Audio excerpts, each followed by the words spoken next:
The audio is clear and the screen is visible, right? Can someone confirm in the chat box?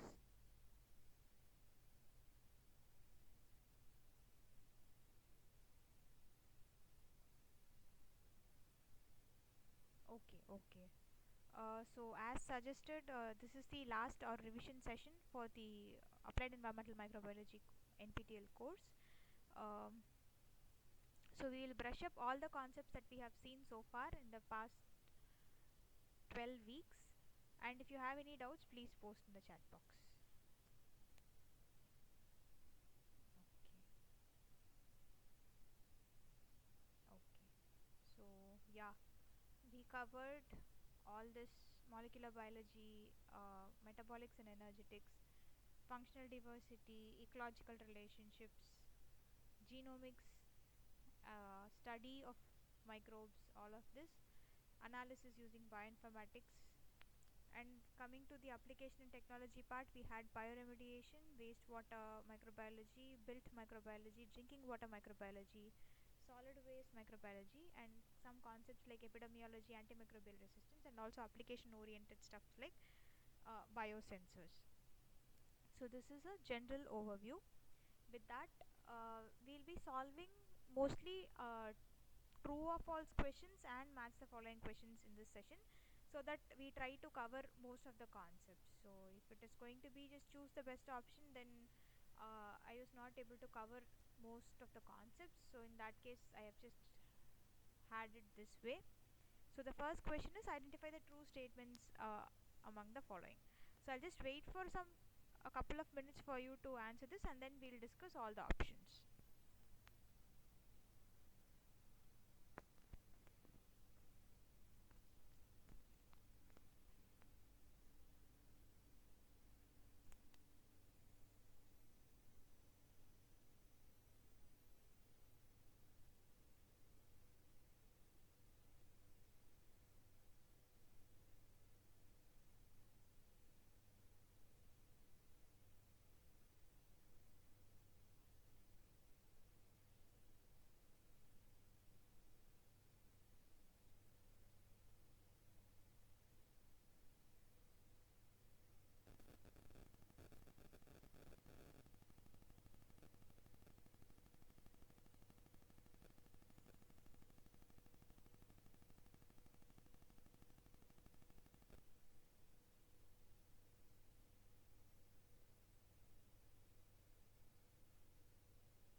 So just to give a heads up that the questions that we'll be discussing uh, will be in plural, like they can be one or more true statements, so you just have to identify if there is only one or more to it.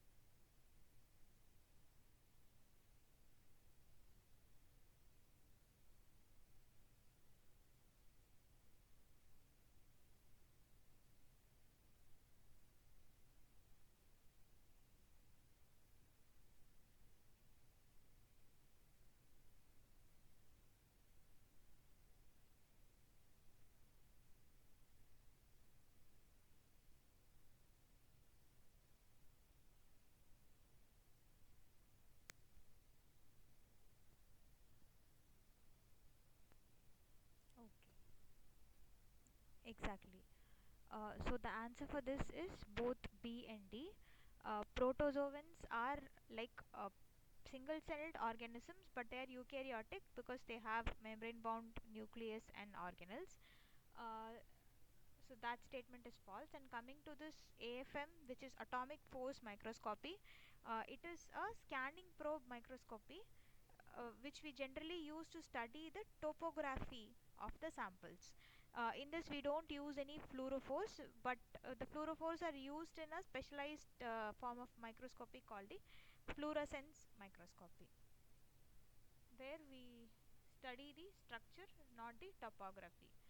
Coming to option B, prokaryotic ribosomes have lower sedimentation coefficient than eukaryotes. Sedimentation coefficient is also known as the Swedberg units, which in prokaryote it is 70s and in eukaryote it is 80s. Similarly, talking about gram negative and gram positive microorganisms, gram negative bacteria they have a distinct periplasmic space, which is exactly between the inner and outer membrane, and this space usually contains the transport proteins and enzymes.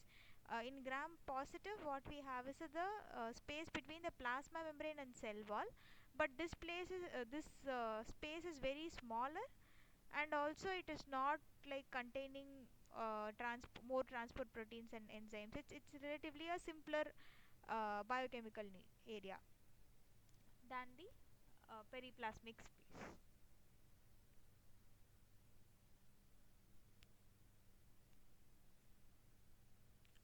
And again, one question to brush up the basics in biochemistry.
So yes, this concept also we have already seen.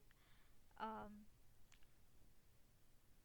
so the first statement is that tRNA helps in transcription process. tRNA or transfer RNA uh, is having a major role in the translation process. So the role of tRNA is to carry the amino acids to the ribosome, but it does not have any role in the transcription process. So the central dogma is consisting of three processes, which is transcription, translation, and replication. So replication, we all know a DNA forms a copy of itself, and in transcription the DNA forms RNA. It's transcribed into a RNA. Yeah. And then in translation, we have this RNA converted into protein. So when we talk about tRNA, it is called as a transfer RNA, and it has kind of a clover leaf structure. So what happens is, in translation process, now we have a RNA which has a triplet codon, right? Like AA, AGU, AUG, AT, uh, G. Similarly, we have some triplet codons, and each of the codon will correspond to a particular amino acid. So, when this mRNA is produced, this is being read by the ribosome. When the ribosome is reading this mRNA, the corresponding tRNA should bring that particular amino acid to that site, so that the first amino acid comes, then the next forms. Similarly, we have this peptide bond between these amino acids getting formed. So basically, I can just draw it for you here.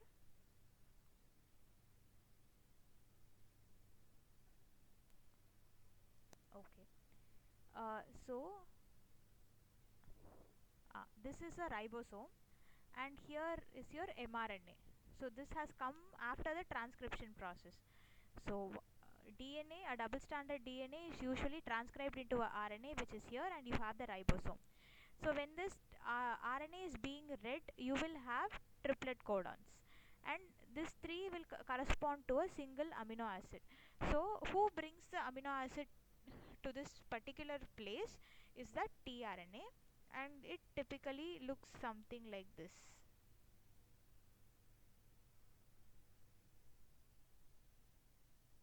Okay, so this is how a tRNA looks, and here we again have a anticodon. So here this anticodon and this codon in this mRNA are a pair. So here your amino acid get attached, and this transfer RNA brings here. When it finds the corresponding mRNA codon here, it just keeps here. Similarly, the next tRNA will bring the next amino acid based on its anticodon binding, and then you have the bonding between these two. Similarly, different individual amino acids form a polypeptide using peptide bond. This is what is the role of tRNA in the translation process. So if it had been translation, then the answer would have been right. So the next thing is nucleotide is a nucleoside with phosphate. Yes. So that statement is true. When there is no phosphate attached, we call it a nucleoside, and when there is a phosphate attached, we call it a nucleotide. So basically, the constituents of a nucleoside is a nitrogenous base and a pentose sugar. Like for example, ribose sugar or a deoxyribose sugar. So we have nitrogenous base, which is adenine, guanine, thymine, cytosine, uracil with the pentose sugar. When phosphate is added, it is a nucleotide. Without phosphate, it is a nucleoside. And then polypeptides are made up of amino acids, like just we saw how in the translation process, yeah, a polypeptide is made up of different amino acids linked together by peptide bonds. And the last statement is DNA strands are parallel and form helix. DNA is a double helical structure, but the strands are anti-parallel and not parallel. So when we have two strands like this, one is going to be 5 prime to 3 prime, other is going to be 3 prime to 5 prime. So they form a double helix, but they are anti-parallel. That is why the last statement is false. I hope the answer was clear. If there are any doubts, please let me know so that I can repeat.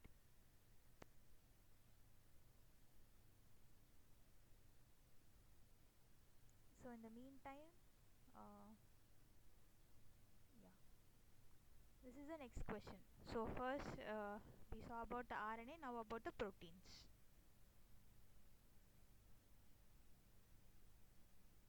So here you have to know about the different amino acids, how they are classified, what are their constituents, and what are the some special characteristics that they hold.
again. So the right answer here is tryptophan is an aromatic amino acid and cysteine contains sulfur. So starting from the first statement, all enzymes are proteins. This statement is false because there are certain enzymes called ribosines which are not proteins. Mostly enzymes are proteins, but not all enzymes are proteins. Similarly, when we talk about alpha helix is a tertiary phenomenon in protein, alpha helix and beta pleated sheets are the secondary structural phenomenon in protein. So the linear structure is going to be the chain of amino acids that we have. Um, they have a little forces involved to form a secondary structure which could be alpha helix or beta sheets, and then these structures finally confer into a 3D structure which we call as a tertiary structure. When two or more 3D structures combine to form a complex structure, that one we call it as a quaternary structure. So this is the protein structural classification. Coming about the last two statements, the last two statements talk about the classification of amino acids. So the classification of amino acids is very important. So based on the structure or the groups that this amino acids contain, they can be aliphatic amino acids, aromatic amino acids, sulfur containing amino acids, or hydroxyl group containing amino acids. Based on polarity, we have non-polar amino acids, polar uncharged amino acids, and polar acidic amino acids. So when we talk about sulfur containing amino acids, cysteine and methionine are both sulfur containing amino acids, and cysteine is capable of forming disulfide bonds. So when we talk about tryptophan, tryptophan is again a indole ring containing amino acid. So just because it contains an indole ring, it is a aromatic amino acid. So it has an aromatic structure uh, in its backbone.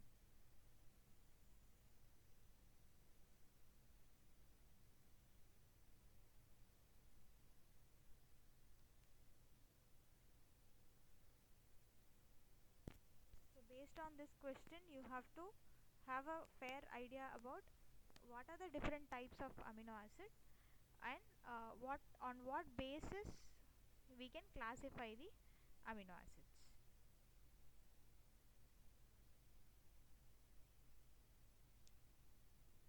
So aromatic amino acids include phenylalanine, tyrosine, and tryptophan, and they are going to be hydrophobic in nature.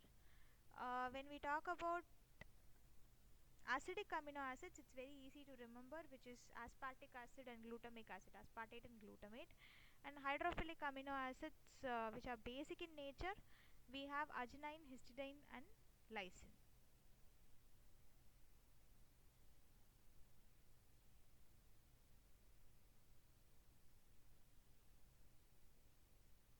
Okay, now based on the codon chart that we have already seen, this question is framed. You can try answering this.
So we all know about the genetic code. So we have seen that there is a triplet codon, so which is a set of three nucleotides that will form a particular amino acid. So in that we have two amino acids that are coded only by one codon, which is tryptophan and methionine. So when we look at this genetic code table, we have AUG, which codes for methionine, and then we have UGG, which codes for tryptophan. Both these amino acids are coded by only one codon. In that, this AUG, which codes for methionine, is known as the start codon, whereas the stop codon is UAA, UAG, or UGA. So these peculiar features you have to remember. Apart from that, you can just remember the genetic code table, so that so when we talk about this genetic code table, we know that more than one codon can code for a single amino acid. For example, when we talk about phenylalanine, UUU and UUC, both of this code for phenylalanine. Similarly, we have AUU, AUC, and AUA coding for isoleucine. Uh, and also there are four codons that can code for arginine, glycine, alanine, threonine, proline, serine, etc. So more than one codon can code for a single amino acid, and this particular phenomenon we call as the degeneracy of the genetic code. So in that we have a start codon, which is AUG. Tryptophan is coded only by one codon, and we have three stop codons, which is UAG, UAA, or UGA. So the role of the start codon and stop codon basically is that whenever there is this AUG present, then the translation process will start. It acts as an indicator. Similarly, when you have the stop codons in a particular place, with that the protein chain gets terminated and the translation process also stops there. So in that case, tryptophan is coded only by one codon, and stop codon is also known as nonsense codon, which is UAA, UAG, and UGA, because they do not code for any amino acid. They are just acting as a signals for the termination of the translation process. So that is why stop codon is also known as the nonsense codon. Again, start codon codes for methionine. When we talk about verbal base pairing, so the statement states that verbal base pairing amplifies the effects of DNA mutations. So this statement is false, because verbal base pairing actually can reduce the mutation effects in the translation process. So let's say the third base of a codon is wobbling, which means, and also we have this phenomenon of degeneracy where more than one codon codes for a single amino acid. So in that case, though there is a change in the triplet codon, still the right amino acid can come and fit in the protein chain. So in that case, it doesn't amplify the effect of DNA mutation, rather it reduces the effect. So that is why the last statement about verbal base pairing is false. I hope you understand what a verbal base pairing is. So there is a slight mistake in reading the codon and bringing of the amino acid. We are just wobbling the particular sites in a triplet codon, so our read also changes. So this effect actually reduces the effect of DNA mutation rather than amplifying it.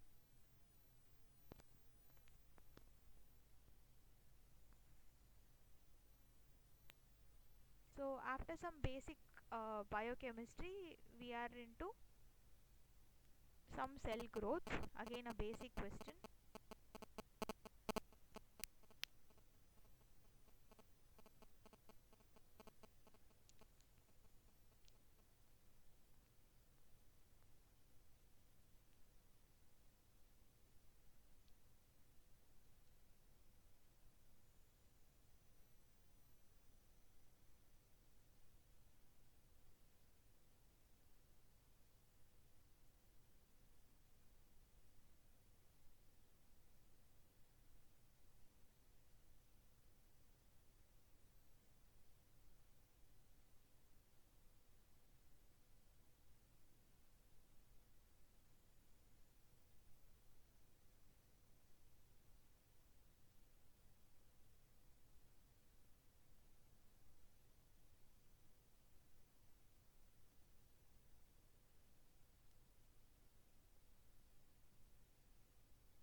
here again the right statement is C.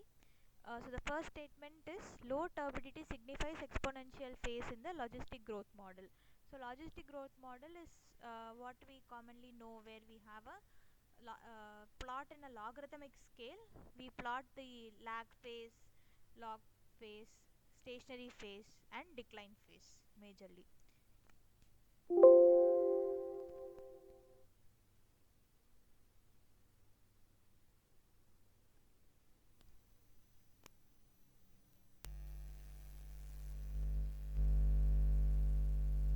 So in this, what happens is low turbidity means the cell growth is low. If the cell is rapidly multiplying, then the turbidity will increase, and also the spectrophotometric reading also will show us a higher optical density value. So when the turbidity is low, we can assume that either there is lag phase that is going on, or it is just the starting of the exponential phase. In the logarithmic or exponential phase, what essentially happens is there is rapid multiplication of the cells. So these cells form copies of each other, and therefore the turbidity of the medium increases. So that statement is false. Measurement of turbidity and plate count are direct methods for microbial cell measurements. Plate count is a direct method for microbial cell measurement, where you try to use uh, different plating techniques and see which cells are growing. You count the individual colonies to make sure about the number of organisms that were present in your original sample. So that is a direct method, whereas this measurement of turbidity is again a indirect method of microbial cell measurement. Talking about the extent of lag phase depends on age of the inoculum. So if the inoculum age is going to be very high, then the microbes are going to be physiologically very less performing. So in that case, they will take a lot of lag time to get acquainted to that um, new media that we are inoculating them into, and then only they can start growing well. So in that case, the extent of lag phase depends on the age of inoculum is true.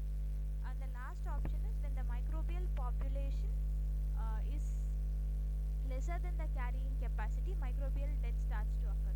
So here carrying capacity refers to how much of microbes can the given medium hold. So let's say we have some amount of substrate present in substrate in the reactor. So provided the conditions and the substrate, we define the carrying capacity of the system, which means how much microbes can the system hold in active form. So when the microbial population is lesser than the carrying capacity, it means that there are still abundant resources that the microbes can utilize and grow. So microbial population lesser than carrying capacity indicates a phase where rapid growth can happen, whereas when the microbial population starts to increase to a point where it surpasses the carrying capacity, then only microbial death starts to occur. Next is a simple problem. So we have solved a similar problem in one of the previous sessions. It is just a revision problem only. If one starts with 10,000 cells in a culture with a generation time of 2 hours, how many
x naught is the initial number of cells, and n is the number of generations.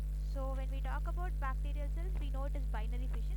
So it's going to be exponential increase, and we are going to represent it as 2 power n, and n is going to be the number of generations.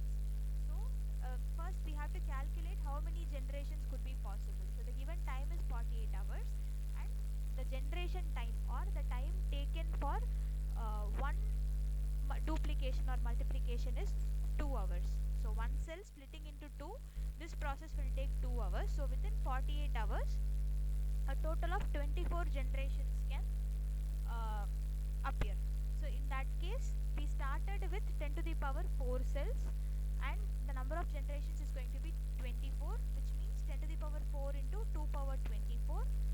So at the end of 48 hours, we will have 1.7 into 10 to the power 11 cells. So this is the whole calculation.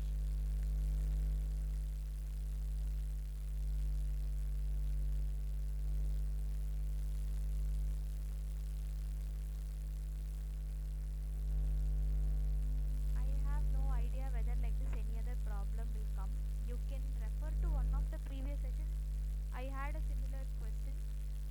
Some simpler problems. So you can know the formula of how this number of cells, generations and generation time work. So that is one formula, and one more is about this microbial kinetics part. You have some one or two formulas which if you know it would be better. So if they ask some, you can answer. I'm not very sure about how the questions will be.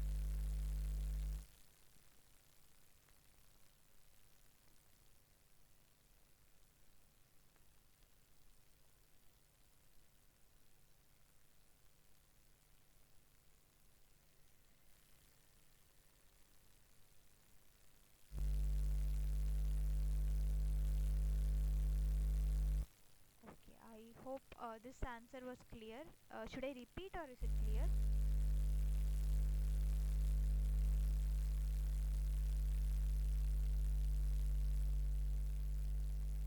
Okay,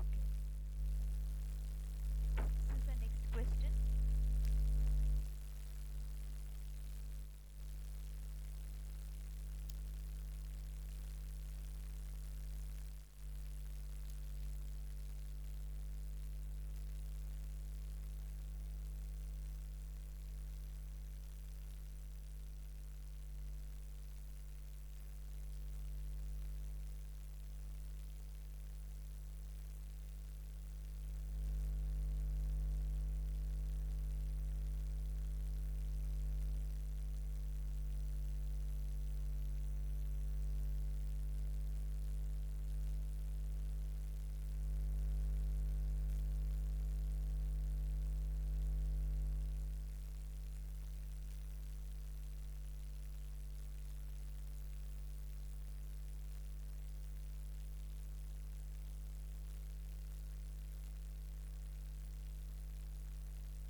Some of the formulas that are related to this concept is, one is x equal to x naught into 2 power n, which we have just saw in the previous problem. It is about finding the final population, provided that you are given information about the initial population and the generation time.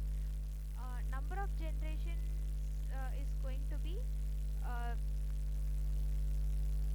t by n, which is the given time interval. Number of generation is equal to the given time interval by the time taken for one generation. So this is one formula. And the next that you have is about the specific growth rate.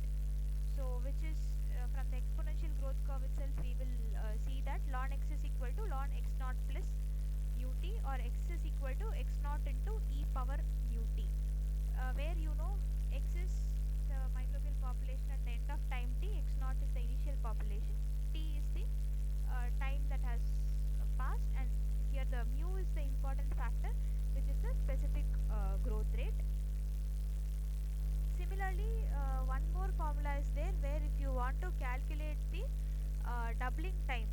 So when you know the specific growth rate, okay, I can just try writing them. I don't have them in the PPT as such.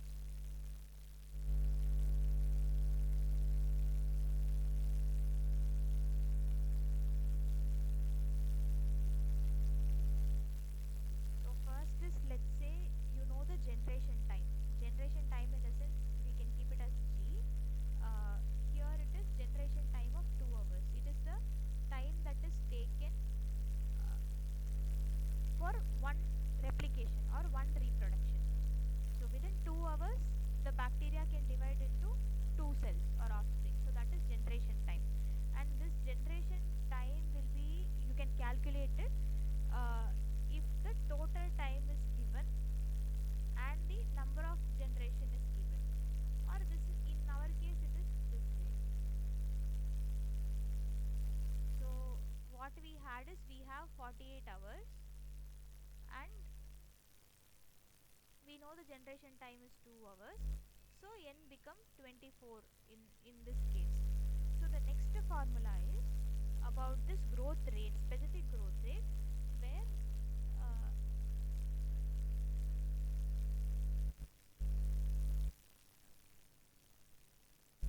where x is equal to x naught into e power mu t, and this mu is the specific growth rate.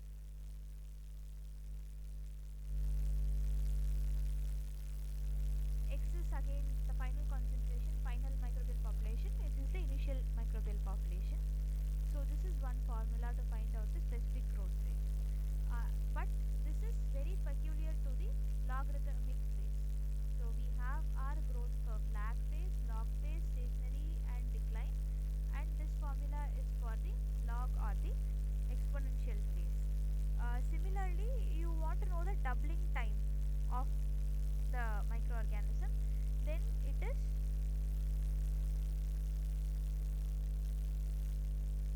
G is equal to ln 2 by specific growth rate. Provided that you know the specific, you can find whatever you have there. So you have the specific growth rate, you can find the G. You have the generation time, you can find mu. And here the value of ln 2 is going to be 0.693.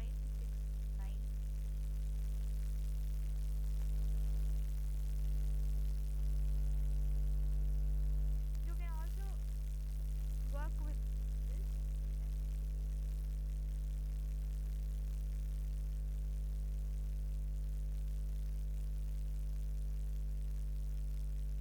So you can also work with these numbers.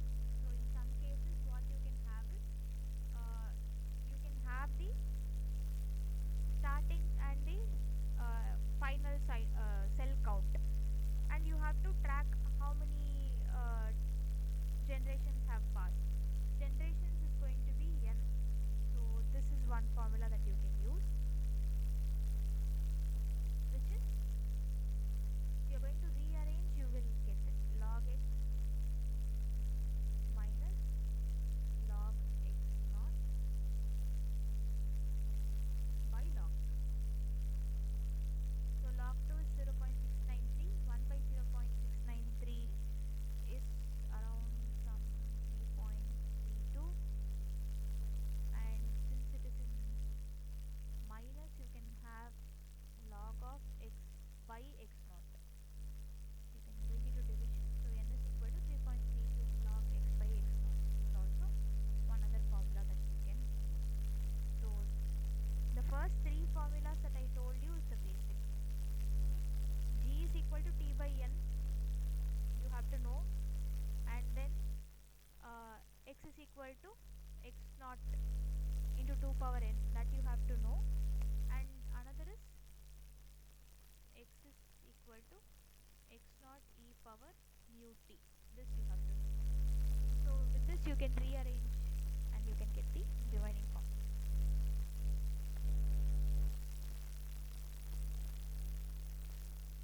Was that clear?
negative potential to more positive potential, which is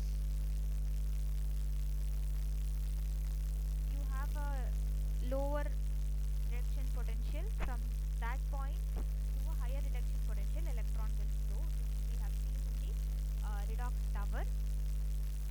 And then based on that only we have this energy generation in aerobic process, anaerobic process and all. So this is very essential because in your processes you have to know which is your terminal electron acceptor.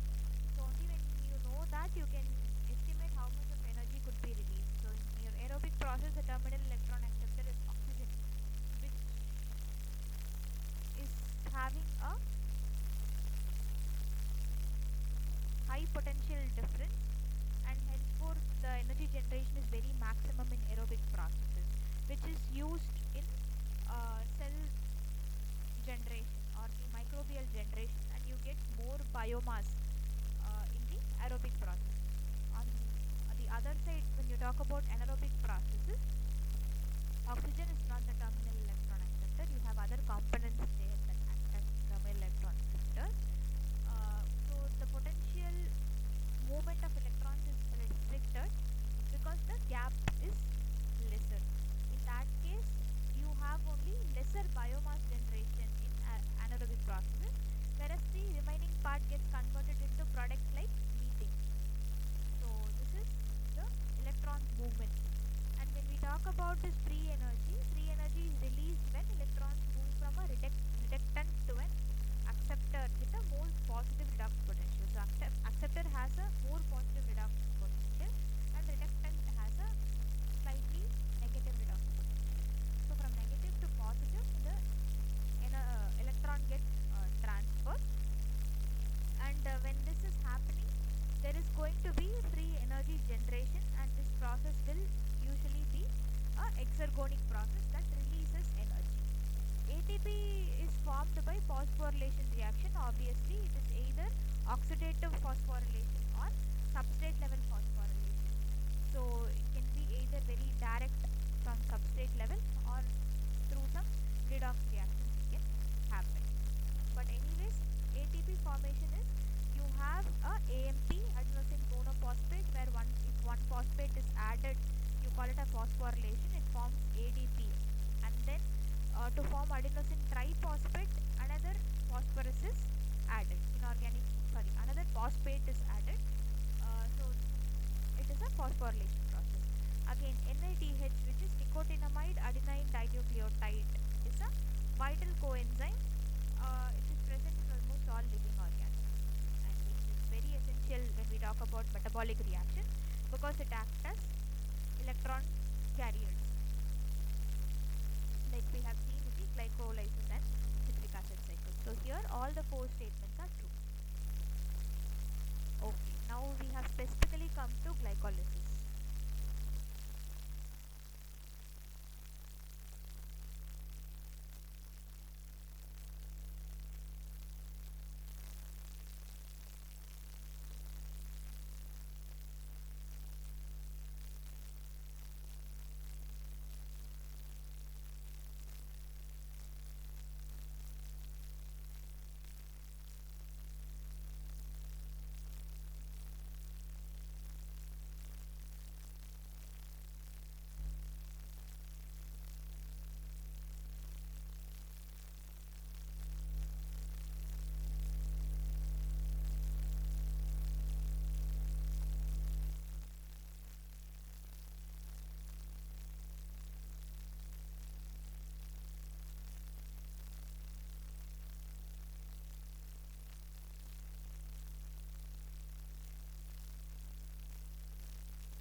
answer here is that it is said to have two phases.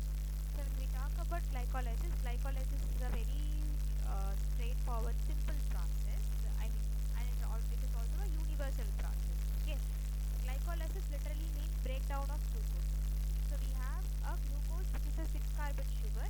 It is broken down into two pyruvate molecules. Pyruvate is a three-carbon compound.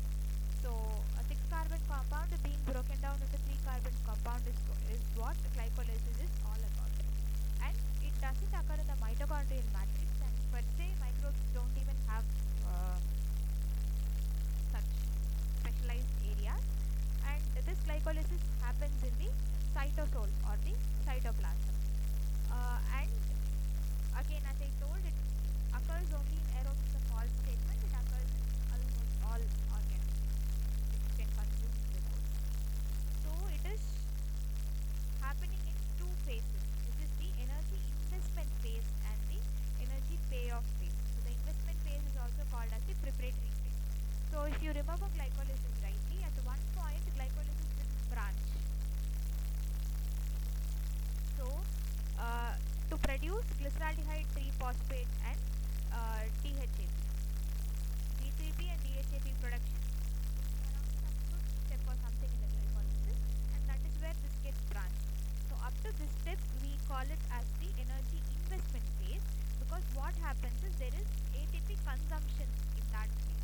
So that again rules out the last option that we have.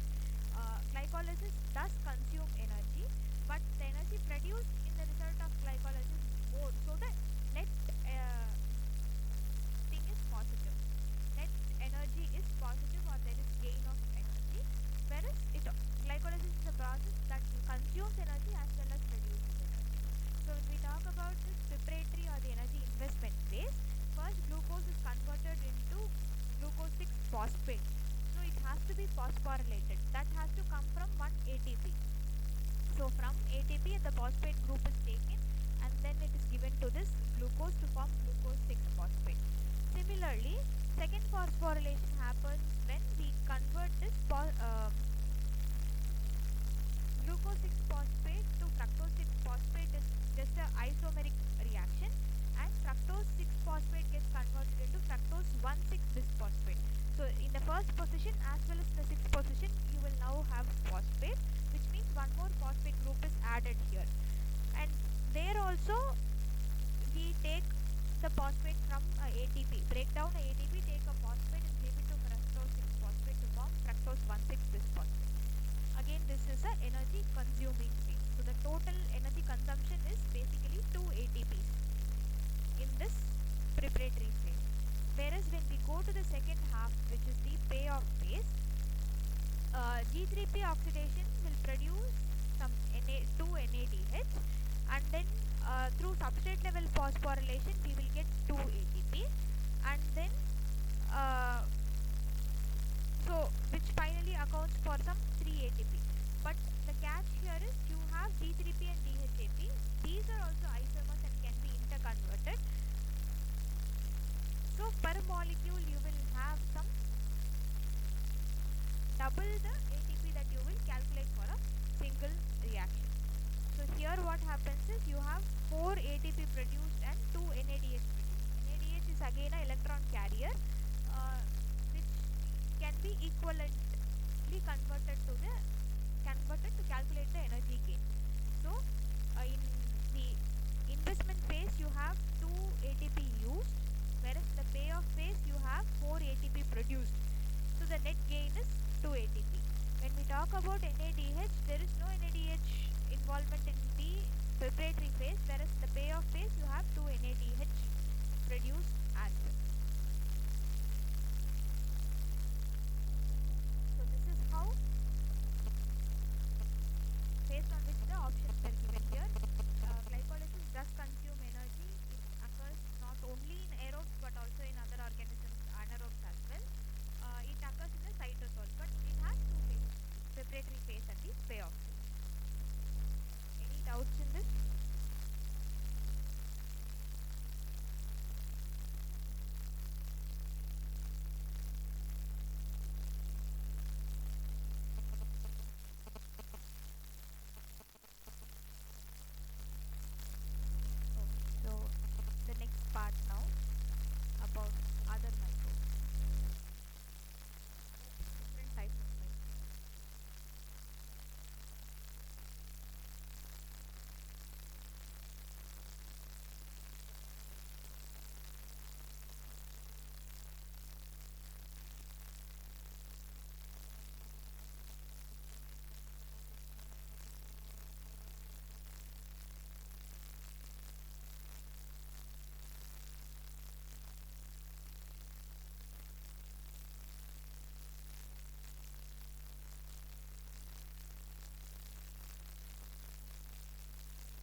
organic compounds typically yields more energy than the inorganic molecules, energy in the form of ATP.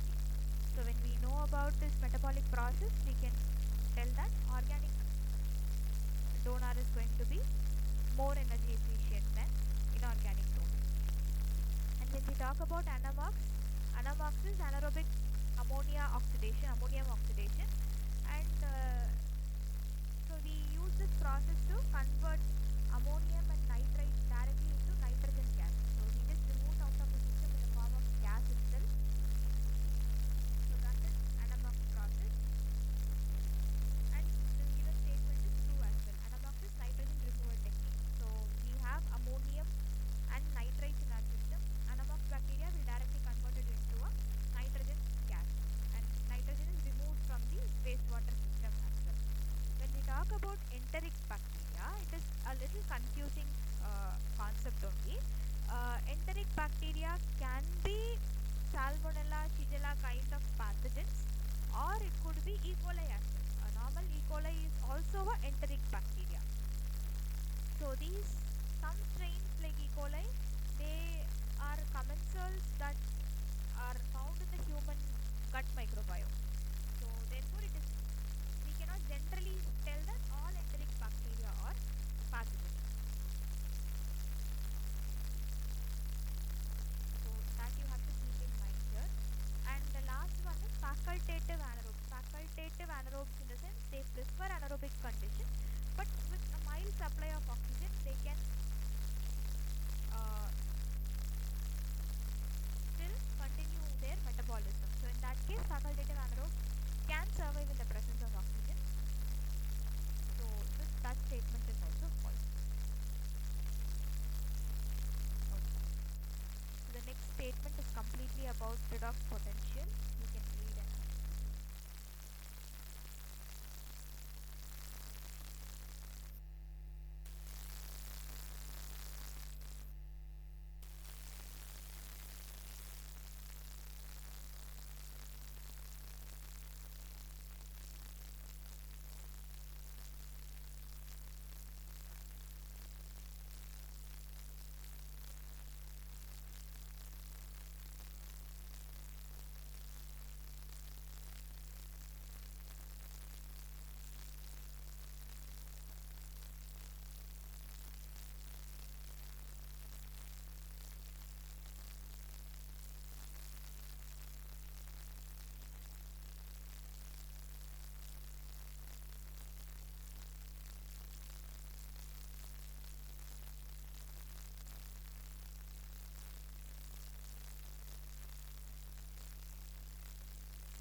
question here was which of the following statements is false?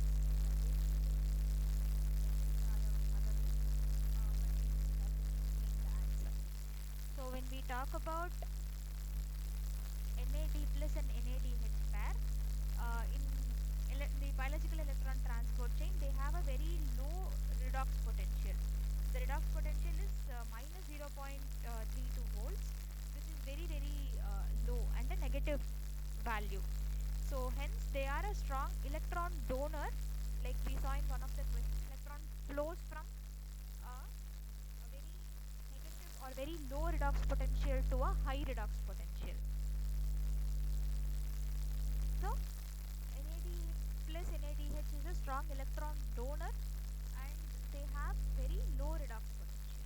But when we talk about O2H2O pair, so we just saw that aerobic organisms are going to generate the most energy comparing to the anaerobic organisms because they have the highest redox potential, which is plus 0.82 volts, which is a very high positive value. So that is why oxygen can act as a final neutron acceptor with a very high energy efficiency. So the first statement is false, second statement is true. Coming to the third statement, electron, the components of electron transport chain are organized in terms of their redox potential. It's obviously true. Electrons move from a lower redox potential to higher redox potential. So lower redox potential in the sense from a more negative place to a positive place with a higher redox potential. Finally, the redox potential of a system is usually compared with potential of the hydrogen electrode. Yes, hydrogen is the universal reference point that we use for comparing the redox potential. And that statement again is true. So B, C and D are true, whereas the first statement is false. NAD plus NADH redoxant has the lowest redox potential, which is very negative, minus zero point 0.3. I hope that was clear. If there is any doubt, please let me know in the chat box so that I can repeat. This is the next question.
So both C and D are true statements here. The first statement is ion torrent semiconductor sequencing exploits temperature differences.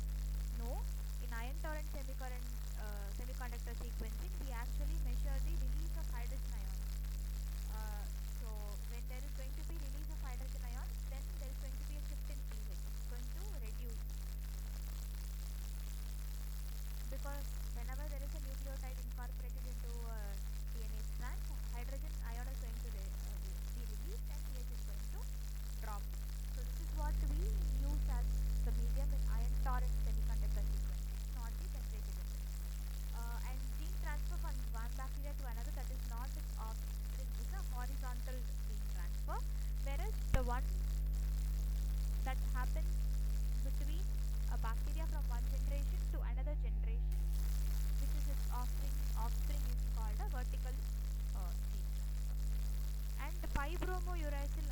is a chemical mutagen, and it can, which means it causes mutation. So it can get well along with the DNA sequence, but it is brominated. It's not the normal uracil, it is a brominated uracil. So this brominated uracil can replace thymine in DNA strands, leading to mutation. Similarly, conjugation is a horizontal gene transfer. Of course, conjugation is a horizontal gene transfer where the DNA is transferred from one macroorganism to another microorganism uh, via some connections like spikes.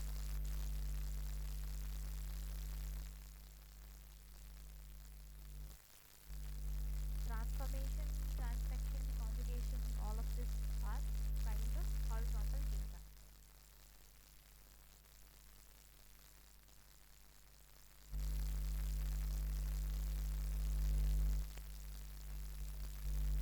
Next, again, we have some application oriented questions.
So, anaerobic ammonium oxidation or NMOX bacteria require organic carbon for growth. No, these are mostly chemolithoautotrophs. So, they can use carbon dioxide itself as their carbon source, and there is no requirement for us to add some other carbon source or organic matter for NMOX process. On the other hand, this bacteria can may be inhibited by a high level of organic matter that is present in the system, because heterotrophs will compete for growth with the Anammox bacteria. So the carbon source can be carbon dioxide itself for this Anammox bacteria. The second option is methanogenesis is thermodynamically favorable only when hydrogen partial pressure is low. So we know that anaerobic processes usually have four stages, which is hydrolysis, acidogenesis, acetogenesis, and methanogenesis. So in this, we know there is some kind of syntropy where one product generated will be the substrate for the next set of microorganisms. So essentially, what happens is um, this is this way, but in the acidogenesis and acidogenesis phase, we have this hydrogen production, and in methanogenesis, there is methane production. When the hydrogen partial pressure is going to be very high, this is going to cause a feedback inhibition in the process. So this is going to hamper the entire kinetics of the process. So methanogenesis is thermodynamically favorable only when the hydrogen partial pressure is low or when the hydrogen is consumed. The third option is all nitrifiers are obligate autotrophs. No, the nitrifying bacteria like Nitrosomonas, Nitrobacter, they are obligate autotrophs, but there are also nitrifying bacteria which are heterotrophic in nature. So they can be some bacteria, some fungi, which can perform this nitrification, but they are heterotrophs. So this alkali genes fecalis is again a bacteria, uh, which is capable of nitrification, but it is still a heterotrophic nitrifying bacteria. And similarly, the last one, DNRA essentially means dissimilatory nitrate reduction to ammonium. Uh, so when DNRA competes with denitrification under high carbon to nitrate ratio, and this is true because DNRA is generally favored when the system has a higher electron donor and a higher carbon content. Denitrification is also kind of a process which needs this similar setup. So DNRA competes with denitrification when we have high carbon to nitrate ratio.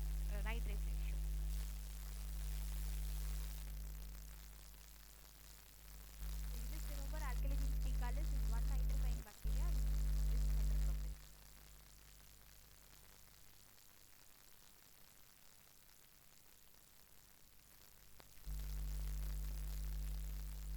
Next, about some ecological aspects.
Okay, so virus counting, we use plague forming unit, which is PFU. So where we can measure the area where there has uh, occurrence of cell lysis. Whereas in colony forming units, we see the formation of individual colonies, and that is used for bacteria. For virus, we use plague forming units, and bacteria, we use colony forming units. Plague forming units is typically where we measure the area of cell lysis. And ruminant animals can digest cellulose, that is true, like cows, sheep, they have this specialized regions called rumen region where they have organisms that produce cellulase which can digest cellulose. The next statement is biomagnification is a prerequisite for bioremediation. Obviously not.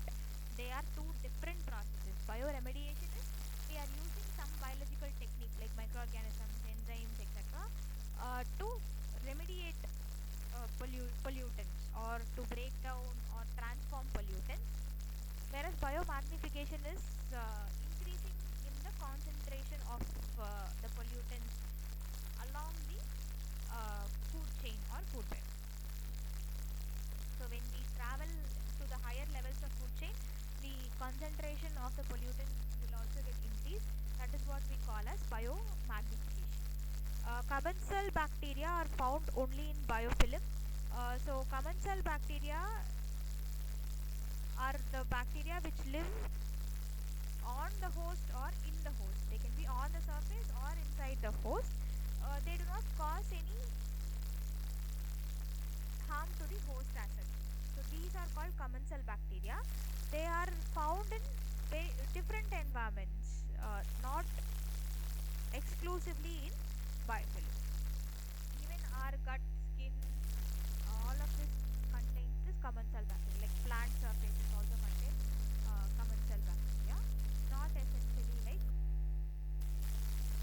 biofilms only have commensal bacteria.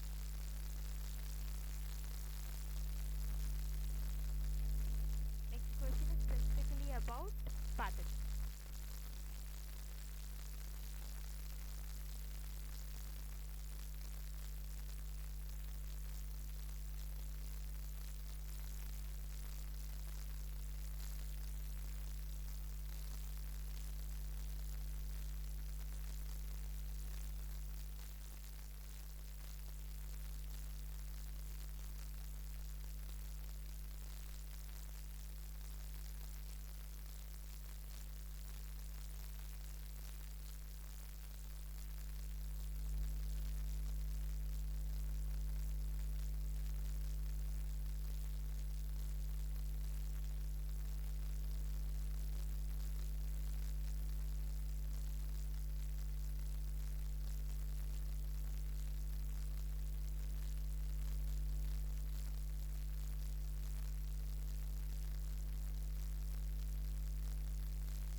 So anti-protozoan drugs can attack human cells also because protozoans are generally eukaryotic organisms. So the drugs that are designed to target those eukaryotic organisms could also like harm the human cells as well. So that statement is true. Enteric protozoa require vectors. No, enteric in the sense it's going something associated with the digestive system, gut. So that basically occurs with ingestion of water or food. So they don't require vectors. It's just about direct ingestion. And we have polyoma virus, which cause tumor. Yeah, polyoma virus is something that causes tumor. It's just a statement. And retroviruses like HIV have reverse transcriptase enzyme, where they can convert their RNA back into DNA. Though they are RNA viruses, they have a reverse transcriptase enzyme, converts genetic material into DNA. So this helps the bacteria to survive drug attacks. So that is why it is very difficult to find drugs for such medical infections. All these are statements, and yeah, except you should have also added D. Otherwise, the answer was right.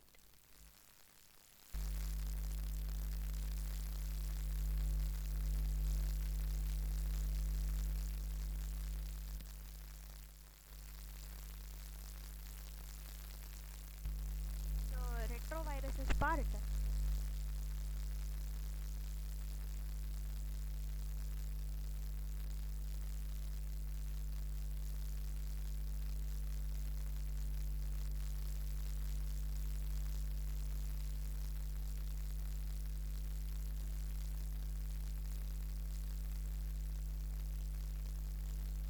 Okay, okay. I'll explain about this retroviruses. So in retrovirus, what happens is they are RNA viruses, which means their inherent genetic material is RNA only, but they have a reverse transcriptase enzyme. So we know that what transcription process is. Transcription process is the conversion of DNA to RNA. If there is some enzymes that can perform the reverse of transcription, that is what is the reverse transcriptase, whereas you can convert your RNA back into a DNA, which you call it as a complementary DNA. So the virus will have a RNA genome. It will find a particular host, attack the host, and then convert the RNA genome to DNA. This DNA will get integrated to the host, will get multiplied, causing the permanent infection. So this is the typical characteristic of all the retroviruses, and one good example is HIV. So you have oncoviruses also. Oncovirus is also a retrovirus that can cause cancer, and yeah. So I think it's clear now, or is there any other specific thing?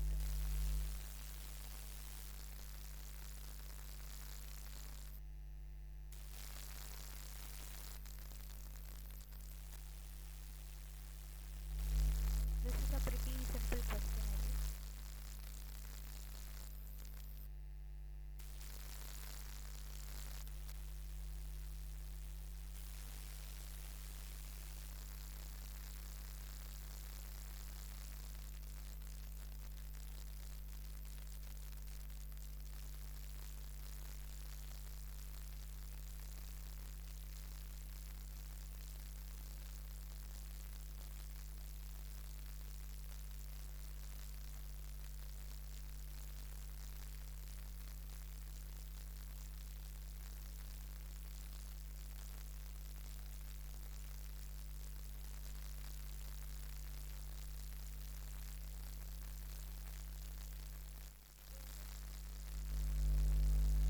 Okay. Yes. Biostimulation. So basically, in the meaning part, both the statements mean the same only. Biostimulation essentially means addition of specialized nutrients like surfactants, electron acceptors, electron donors, and other constituents. Whereas when we talk about bioaugmentation, it is about adding specialized microorganisms into the system. So we have a consortium where we have five different microorganisms performing five different functions. We try to add a specific type of microorganisms to this consortium. That process we call it as bioaugmentation. So bioaugmentation essentially is the addition of the microorganism itself, whereas in biostimulation we are going to add the nutrients.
So here the right answer is so here we talk about polyhydroxybutyrate degradation.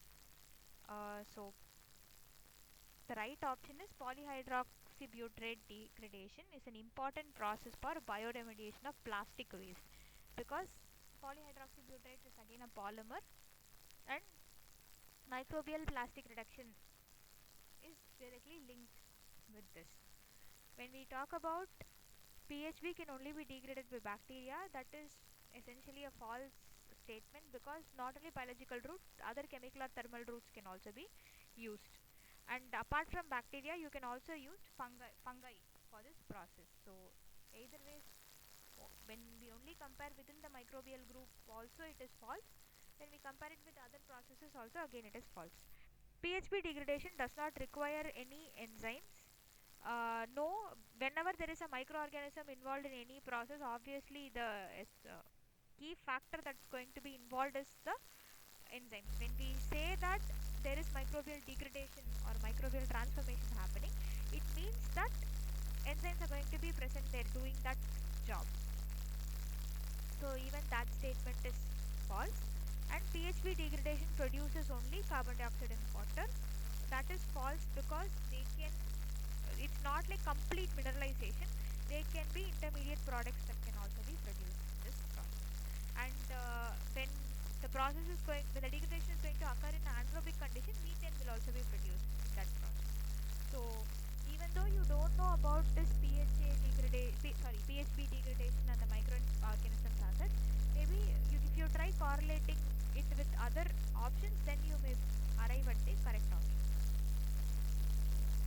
Have this tip in this mind, so that when you approach some very new or unknown questions in your exams, you can apply if it is applicable. Okay, this is about a wastewater treatment plant.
So chamber removes sand and gravel, and tertiary treatment is again used for the removal of nitrogen phosphorus. Primary sedimentation tank removes the suspended solids, as not the dissolved solids. So right answer. Okay, this we have already seen in one of the sessions. Just a reminder or a practice. Keeping this concept in mind.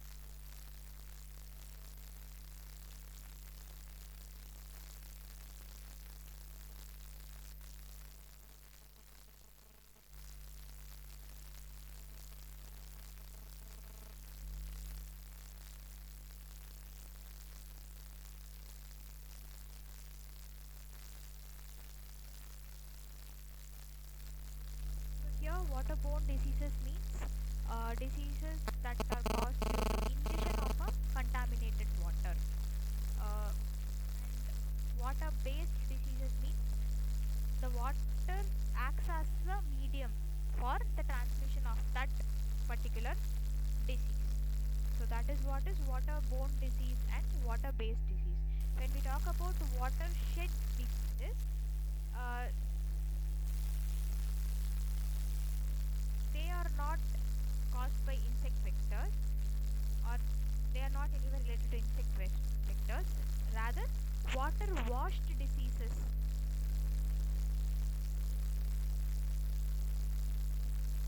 is the term that we use. And when we talk about,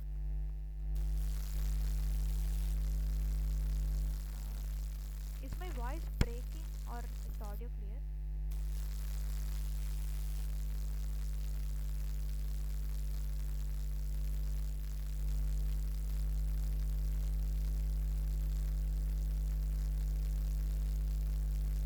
I see some connection issue. Okay, please let me know if there is any audio issue. So, like I told, waterborne diseases are caused due to ingestion of contaminated water, and water-based diseases are something in which the water acts as a medium for the transmission of that disease. Water-related diseases usually refer to the disease spread by the insects that breed in that water, and disease spread caused by the scarcity of water is called water washed disease.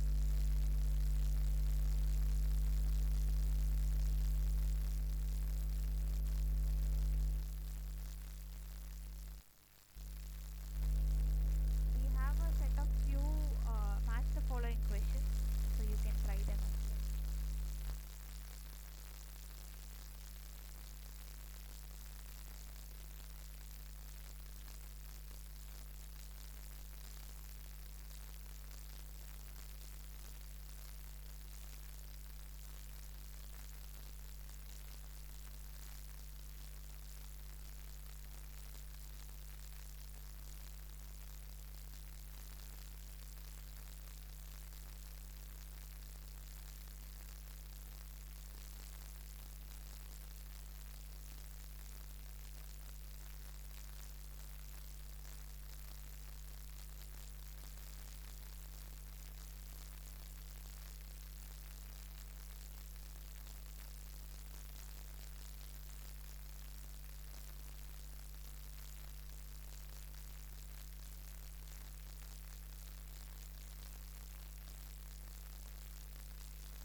It is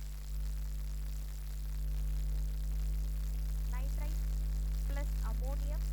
Both of these under anaerobic conditions get converted into nitrogen gas, and dissimilatory nitrogen reduction is DNRA. Nitrification is ammonium to nitrite to nitrate.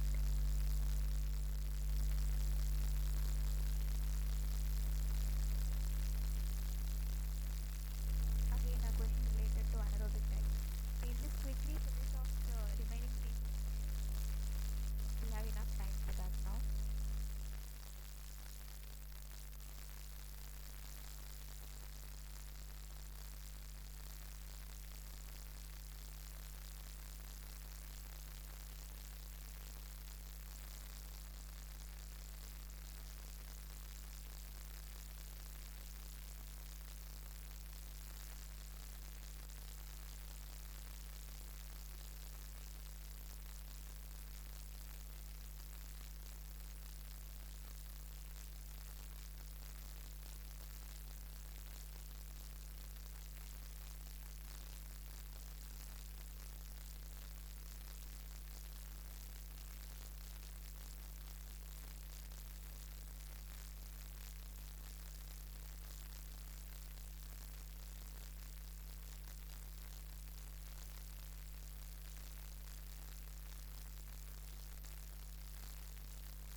Metanogens means they generate acetic acid.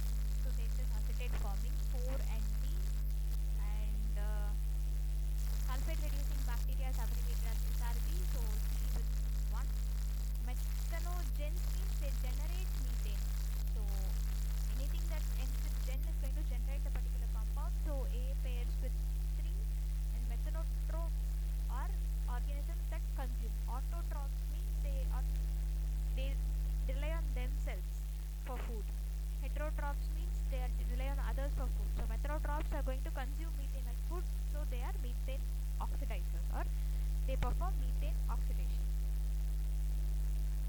So next is different type of reactors with their characteristics. So I'm just explaining it. If you have any doubts, please let me know. I can explain it.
So here UASB stands for upflow anaerobic sludge bed reactor.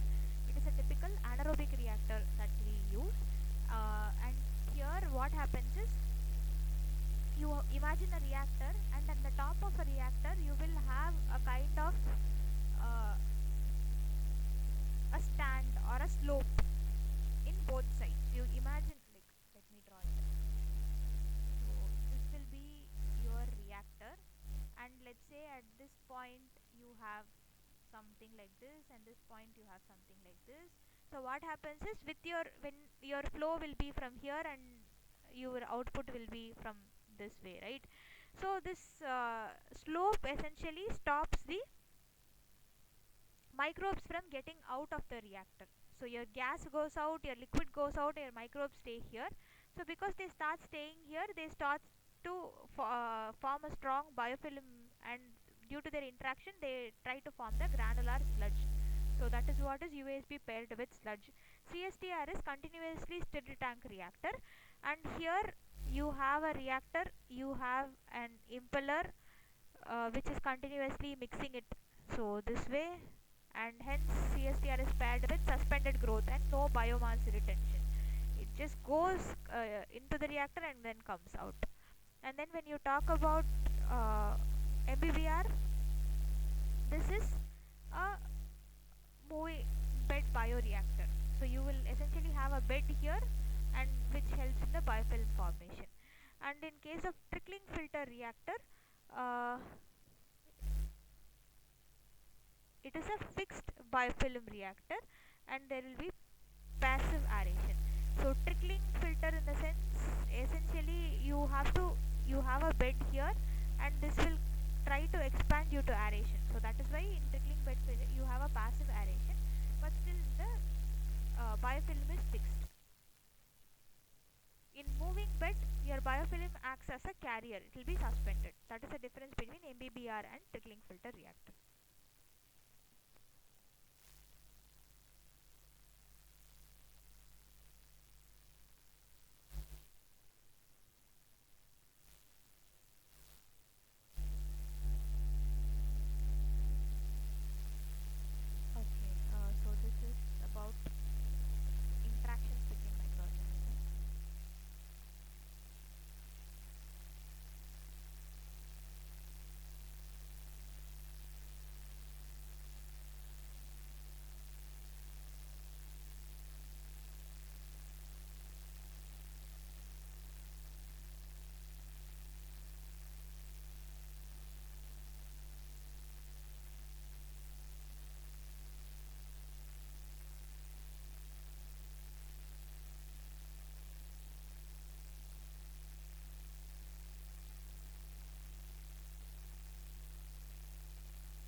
order, and all these organisms are very much required inside the reactor.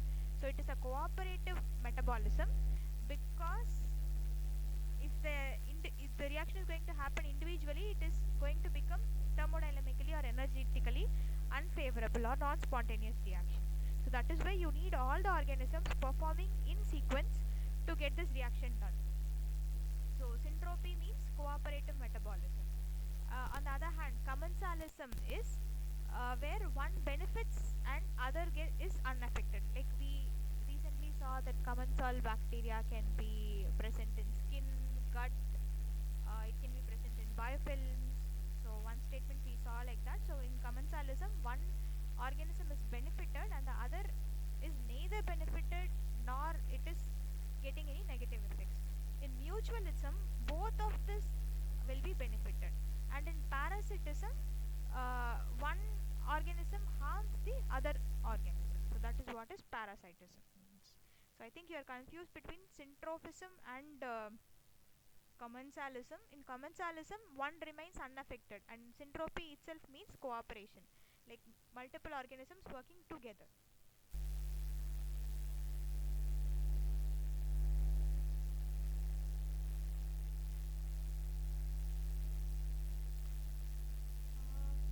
You might have fill-ups. I'm not very sure about it, but it's going to be MCQs and numericals might be there, but I'm not sure whether there will be fill-ups or not.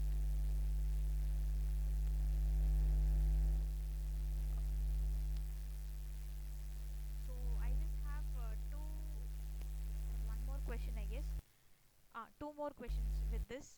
So we'll just see the answer for this. Um, yeah, I'm just posting the answer.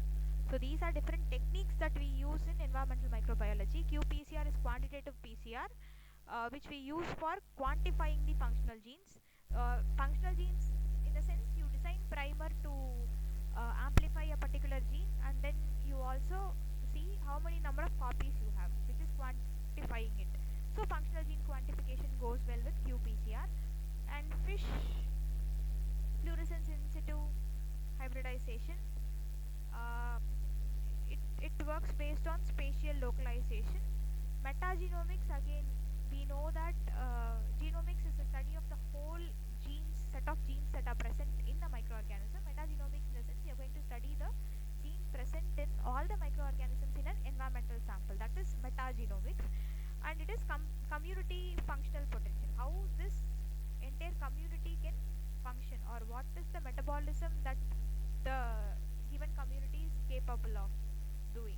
So that you find out using metagenomics. GCMS is gas chromatography mass spectrometry. It is used for organic compound analysis, like let's say some antibiotic compound. So you are trying to degrade some antibiotic compounds. So you have to know whether it is degraded or not. For that you use GC. Before your reaction, you just inject a sample and see what is the concentration. After that, if it is decreased, then there is some degradation happening. That's how it's a chromatographic technique basically. And the final question is about conditions. So low pH, in the sense, reduced methanogenesis, because methanogens are very sensitive to pH. And if you rightly remember, the predecessor of methanogens are going to be fermenters in terms of the reaction organization. So fermenters are going to produce volatile fatty acids, and methanogens should consume them properly. If there is any mismatch, then there is going to be a steep drop in the pH, to which these methanogens are sensitive, and there will be no further methanogenesis happening. Similarly, high salinity means osmoregulation. It's about the Na plus Cl minus kind of ions and water present in the system. So osmoregulation or osmoregulatory stress is linked to high salinity or low salinity conditions. And oxygen intrusion will inhibit obligate anaerobes. So we have two things, obligate and facultative. Obligate, in the sense, essentially anaerobic. Even a little amount of oxygen will be detrimental to them. Facultative, in the sense, yeah, they can tolerate some amount of oxygen. So oxygen intrusion is going to inhibit obligate anaerobes. And high ammonia will cause free ammonia toxicity in the system. So this was the last question. We come to the end of the session. If you have any other specific doubts, you can post in the chat box. Otherwise, thank you for joining in for the session. Hope all the sessions were very useful, and all the best for your exams. Thank you.